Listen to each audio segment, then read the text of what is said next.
All right, I'm just finishing erasing all of my lines. I've traced over Gerald, my giraffe, in black marker, and I have just erased all my lines that I made in pencil. And now, next step, I'm gonna put down my marker, and I'm gonna move on to my crayons.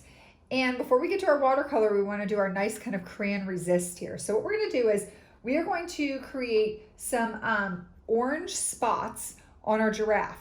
Now we're gonna do this everywhere except for our face and except for our belly right here. So the coolest thing about giraffes is they do not have, none of their spots are the same. So we're gonna kind of create these little wiggly kind of spots right here. Wiggly, wiggly it looks. It's like kind of a squished up kind of a circle, almost like a puddle. Okay, and you don't need a ton of them. We're gonna do some on the legs. Right around here.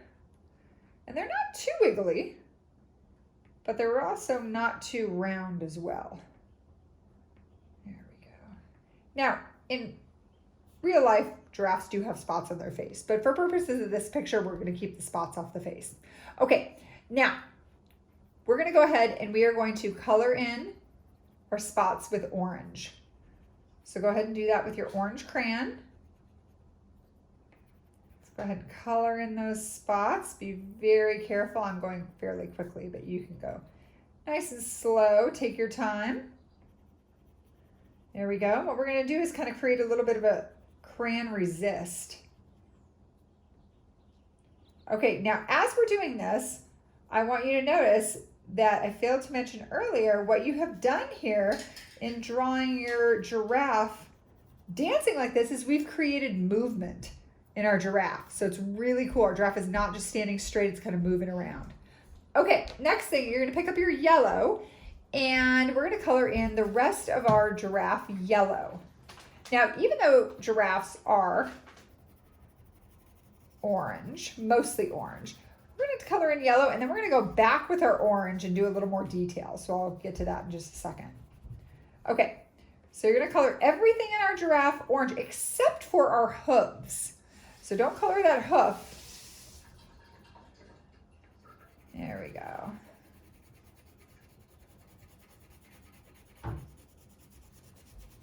Okay, perfect. Go ahead and color that in yellow. And I'm not pressing very hard on my crayon. That's a very, very, very good helpful hint. Don't press too hard with your crayon or it just really, really, really makes your hand really tired. And it's not super necessary. Crayons give a nice even color, even when you're not pressing very hard on them. That's kind of the cool thing about crayons. Okay, let's color everything yellow, even our face, because we can go back and add some orange detail. Okay, so now that we've done that, we've left our hooves white. We're gonna go back with our orange and we can add a little more detail. If you lightly wanna kind of color over part of the mane like this, part of the hair, add a little more detail in your ear, add a little orange to your horns right up here, just kind of a little bit around there. A little bit on the tail. You don't have to do it all over, but just a little bit on the tail to kind of give it a little bit more pizzazz and a little bit more depth to it.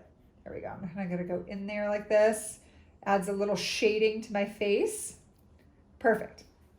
Okay, now what I'm going to do is I'm going to take my black crayon and I'm going to color in my hooves. And actually, here's a really neat trick. When you use a black crayon, as I mentioned earlier, when it's not necessary to color really hard, I actually think that when you color hard with a black crayon, that's the time to do it because you get a really, really, really nice, almost kind of a shiny color with your crayon, I've noticed. And the lighter you color with that black crayon, the grayer it looks. And you really want it to look nice and sharp and black and really stand out. That's a neat little trick when you're coloring with black crayon. Okay, perfect. Now, next thing we're gonna do is we're gonna color our grass. You're gonna color your grass green. I have two colors of green here. I have kind of a green yellow and a regular green. And what I'm gonna do is I'm gonna start with my lighter color. It's always good to start with your lighter color and when you're layering colors. Because once you start with that darker color, it's really hard to go back and kind of color over that. Okay, so I'm gonna color in all my grass. and I am remembering to directionally shade. So whichever direction you choose to start with, you want to stick in that same direction. So I'm going in an up and down motion, and I'm going to stay in an up and down motion or a vertical motion instead of switching from vertical to horizontal. Okay, we have a lot of grass in here, so I'm going to get this colored in. Now this is a very, very, very light green. And so to make it not look like it's combining right here, because I don't ever want, I want it to look like my giraffe is really popping out. I'm going to take my darker green and right on top of it, I'm going to color there. But I got to be careful. I went a little bit into my giraffe there. Now I'm not pressing very hard, and I don't necessarily have to go everywhere perfectly because grass is not all the same color. And you want it to really look like it's being layered right there. There we go. Perfect, going up and down. And I want to stay in that nice up and down motion, avoiding my giraffe here. There we go. And it might look like I'm scribbling, but I'm being very careful. And I'm also, again, not pressing very hard because I don't want to take away from the background. I want to kind of have some of that yellow-green shine through. Okay, there we go. Now, we're going to stop right there. And what we're going to do is we're going to now add watercolor. So if you do not have any watercolors at home, that's fine. You can continue with crayon. But I'm going to show you a little trick here. We're going to kind of try to do a little bit lighter blue around our moon and a little bit darker blue for the rest of our painting right here. So we're going to take our watercolor and we're going to start. And I'm going to leave my moon white. So you're going to carefully go around your moon. Now, because I don't have any crayon on my moon, unless you actually didn't do a Sharpie and you did crayon, I have to be very careful because what's going to happen is the Sharpie does not allow for my, it doesn't create a barrier. So my watercolor is going to want to bleed right into my giraffe and into my moon. So I'm going to be very careful.